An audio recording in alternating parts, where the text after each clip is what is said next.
Hi. Do you remember when you were a kid and you had a lot of fun writing? I was thinking the other day about my first project, my self-assigned project that I had so much fun with. It still sticks in my brain all these years later. I was in like third or fourth grade, and I wrote a story in this little tiny book, a little tiny brown book that fit in the palm of my hand that I probably got at Woolworth's, which is our five and dime in Chicago way back then. And it probably had like 10 pages in this little book, lined pages. And I wrote a story about a horse, and I had a little stick figure of a horse at the top of it. I still remember it after all these years, and I remember how excited I was to have written that story. I have no idea what the story was about now. It was 2, 3 lines long, probably.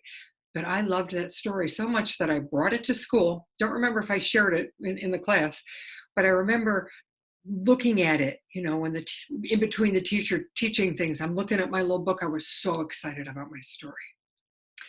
Now, writing is hard work for us now, right?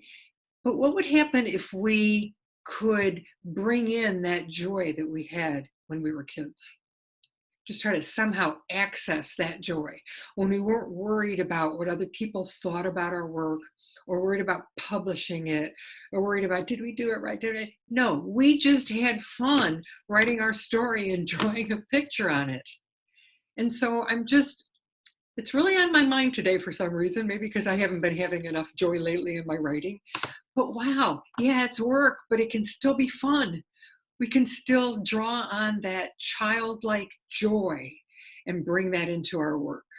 And so I invite you to try that. Maybe do a little bit of journaling about your first project that you remember and how awesome it was that you were a writer, and try to inoculate yourself with that joy and bring it into your next project as an adult.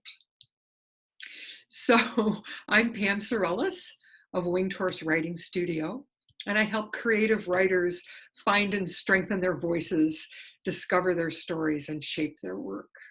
So if you have any comments about the childlike joy, I'd love to hear them in the comments below. And I will see you next time. Have fun. Bye.